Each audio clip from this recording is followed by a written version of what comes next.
Hy het dalk 'n topklas restaurant in Frankryk, maar chef Jan Hendrik van der Westhuizen het nie sy wortels vergeet nie. Hy kuier van dese week in Suid-Afrika en stel ook sy boek Jan, my Franse kosverhaal hier bekend. Sy restaurant, ook genaamd Jan, het vroeër vanjaar 'n gesogte Michelin-ster ontvang. Ek het gehoor jy het selfs 'n paar Suid-Afrikaans geïnspireerde disse in jou Franse restaurant, is dit waar?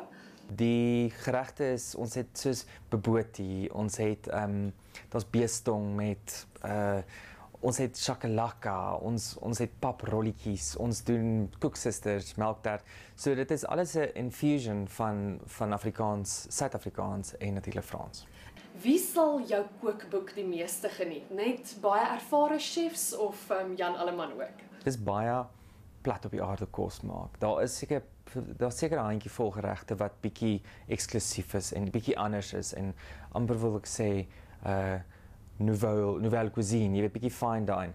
Maar dan is daar ook jou hoofstukke in die boek, soos byvoorbeeld middernaghappies, wat byvoorbeeld 'n biltong en chips toebroodjie is. Jy weet, so dis al my geheime, wat uit die geheime en al my bad habits wat ek kind of in die boek ook deurbring. Sy raad vir jong chefs met Michelin-sterre in die oë is om groot te droom en dan baie hard te werk. Daniela van Heerden, Enies, Kempton Park. Mense, dit is toeganklik, jy weet dis die lekker ding. Sokke is baie nie swaar.